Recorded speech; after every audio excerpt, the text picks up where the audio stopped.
Why is it so hard to find a job in animation and visual effects right now? It seems like just a few years ago, all anyone in the Canadian film and TV industry could talk about was its rapid growth. Bigger studios, more deals, and plenty of jobs. Then everything just ground to a halt, and a lot of people are out of work. What's going on? In this video, we'll look at the factors that have led to this and speculate on what the future holds.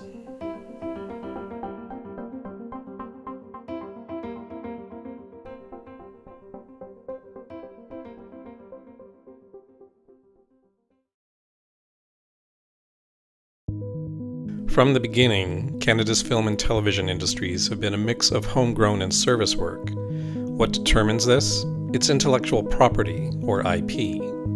Stories and other creative assets that originate and are produced in Canada count as domestic production, even if they are intended for global distribution. If the story originates outside of Canada, but is made on behalf of their non-Canadian owners, that's foreign service production. In Ontario, the provincial agency responsible for creative industries, Ontario Creates, tracks the mix of these domestic and foreign productions in the province. Here is the basic trend over a 20-year period. Domestic production actually tracked or outweighed foreign production for much of this time period. But the trend started changing in 2017, and foreign service has been a much larger part of the creative economy, except in the very recent past.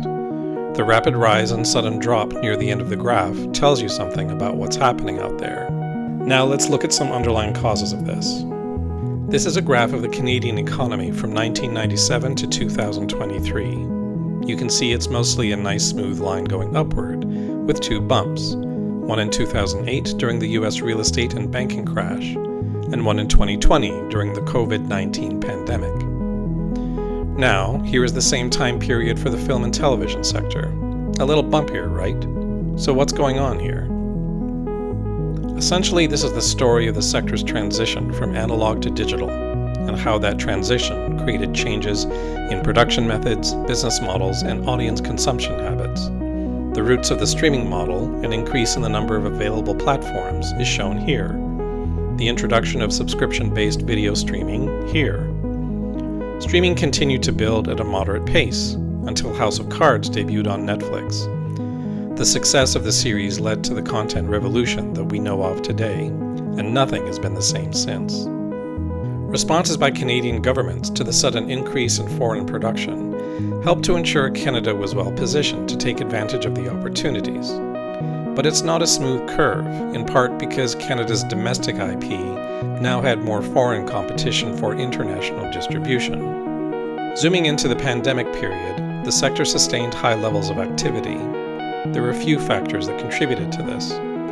Animation and VFX studios were able to pivot to online production quickly in the early stages of COVID. Provinces also allowed live-action production to resume soon after safety protocols were in place. But the rapid increase in production was driven almost entirely by these new streaming platforms, and they had different business models than the more traditional media companies. During this period, studios experienced challenges in keeping up with production demand. Jobs were seemingly everywhere, and many wondered if the growth was sustainable. Once subscriber growth started to slow as we came out of the pandemic, these streamers started to pull back on their content spend. In Canada, production peaked in December 2022. Then, in 2023, two strikes hit Hollywood, one from the Writers Guild and one from the Actors Guild, and production slowed to a halt. What the industry is experiencing now is a reconfiguration from these events, but the conditions of that reconfiguration are not the same as they were before. The number of video streamers continues to grow, and they are dominated by US players who increasingly control both the production and the distribution of their acquired or commissioned IP. That means that overall, Ontario, like other jurisdictions, is more dependent on foreign service production to maintain the industry. What about Canadian streamers? We have two domestically owned streaming services, Crave and CBC Gem. Crave, on the global ranking of streamers, places 39th with 3.2 million subscribers. Gem doesn't publish their subscriber numbers. Combined, these players are still small compared to the US platforms. We may be downloading these Canadian streaming apps, but we're not using them as much as we are the others, and when we do, we're often still accessing foreign-produced shows. Then there are the traditional broadcasters, once key funders of Canadian content. They're trying to compete globally, but that means making shows that appeal to international markets, not necessarily telling uniquely Canadian stories. So what does all this add up to? This is a graph created from data available on the Ontario Creates website. The first two bars for each year are domestic animation and live action respectively, followed by foreign. The number at the top of each bar represents the number of projects that year. If we were to compare domestic animation production before and after the pandemic, we can see there are fewer productions than before, and the overall spend is lower. Live action is where you will find the visual effects service work and post-production. The foreign live action side is where you see the changes most pronounced. There are now more productions happening in Ontario than there were before the pandemic, but the spend was less than half in 2023 than it was in 2022, again due mainly to the strikes and the changes in content spend by foreign production companies. This all means there are fewer jobs to go around. The Canadian Media Producers Guild confirmed in their 2024 report that the sector had seen a decline in jobs of over 22% nationally from the previous year. And bear in mind that when seasoned workers lose their jobs, it means that the younger emerging talent is now competing with them for many of these same positions. This is a particular concern because the up-and-coming talent from our education institutes have graduated into very different conditions than existed when they began their programs. And this brings up an important question. In the education sector, our programs historically have been designed to prepare a labor force for a domestic and foreign service industry because that's where the jobs have been.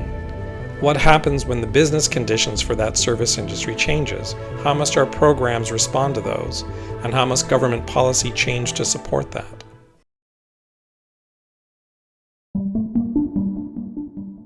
Essentially, there have been three major trends. First, the business models of content creation have changed. Streamers, especially foreign ones, now play a larger role than they used to. This is all happening while more Canadians cut the cable cord. Second, audiences have been making different choices since coming out of the pandemic, who are choosing to go to movie theaters less, but spending big bucks on rich immersive experiences like Taylor Swift concerts. Third, competition for foreign-based productions has become more global since the pandemic, leading to increased pressure on jurisdictions to ensure their incentives can compete. In Canada, we're used to speaking of competition for service work as existing between the provinces, but those foreign service commissioners are looking at it more globally because the pandemic showed that remote work could be effective anywhere if the talent and technology was there. Those incentives offered by jurisdictions around the world continue to play a key role in continuing to attract both foreign service work as well as support domestic productions. It's well reported that the recent announcement by Quebec's government to cap their film and TV tax credits has cost many jobs. The more recent announcements by BC and California to enhance their incentives may create additional pressure for other regions to sustain competitiveness. In California, it's possible that the recent fires in Los Angeles will strengthen the political will to enable its film sector to bring back some of the business that it's lost over the last number of years. So this all sounds pretty depressing, but are there any bright spots and positive trends? Well, yes.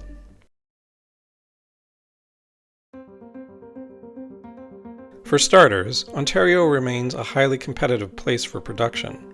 The province's more recent strategy towards infrastructure development continues to attract interest. Special initiatives like Ontario Green Screen, which works to reduce the carbon footprint of live-action production, shows the industry is making strides in responsible production. And the province's approach to stable tax credits with no cap or sunset clauses makes it a differentiator compared to other places. As well, Ontario's production, training, and talent infrastructure remains one of the best in the world and was at the root of the building of the industry in the very beginning. And these things matter. In a report by The Hollywood Reporter, it cited a recent survey of film executives in LA that listed Toronto and Vancouver as two of their top choices for production in the world.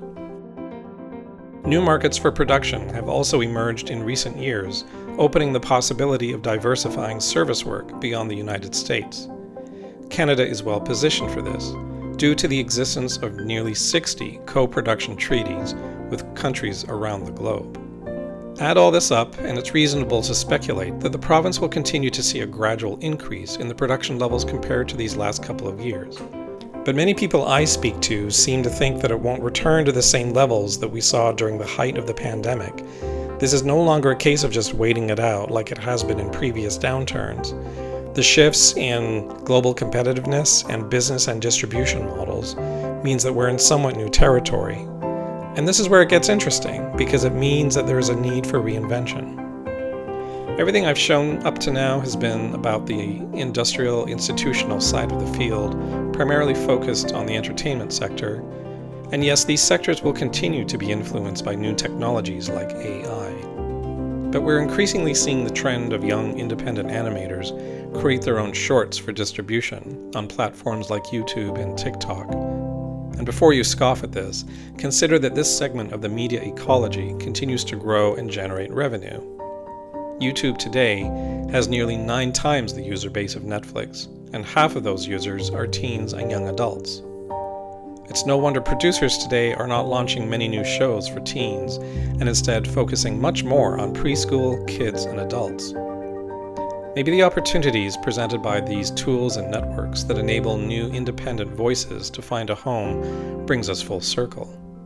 Before there was any kind of industry that we have today, before other places looked to Canada as a place to produce their content, there was just a lot of homegrown experimentation and chance-taking. They didn't require enormous budgets, but they did have to be willing to be a little weird. And let's face it, some of these shows were a little weird.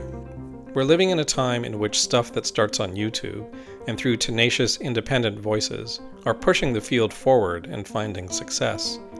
And when a strange show about a toilet can attract interest from major producers.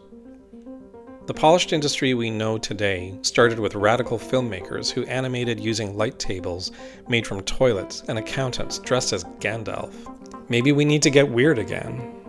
YouTube recently changed its requirements and algorithms to enable a new generation of creators to attract an audience and generate income. And yes, taking this on is like a job unto itself, to learn those algorithms and the strategies to sustain them. But it is more likely the place where we'll see the next generation of experimentation happen. If you're interested in looking into this, it'll be important to understand what those revenue sources are and how they differ somewhat in Canada compared to the US. But generating some degree of income on these platforms is possible. This recent article gives a great overview.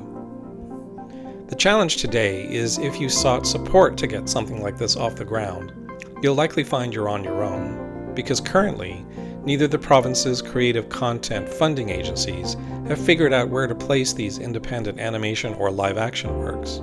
Are they art? Kind of. Are they commercial? Kind of. You basically fall between the cracks. But this might be where the opportunities for government and education come in. Because by working together, we can better prepare creative talent for that new part of the screen-based economy and enable them more of the support they need to demonstrate the role they are eager to play in taking the industry into the future. In the meantime, remember that you belong not just to an industry, but to a community, and that engaging in the community is the way it stays vibrant and supportive. Keep applying for the jobs, but consider spending a little less time on polishing your demo reel, it's probably fine already, and shift into learning how the field is pushing the boundaries of other industries.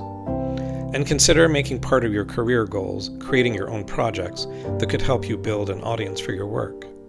If you do that, remember, you're not doing it to impress a hiring manager or creative director. You're doing it for yourself and the people who will enjoy your work. So don't be afraid to get a little weird. In fact, the weirder the better, because the weird is where the future lies, for yourself and for the industry.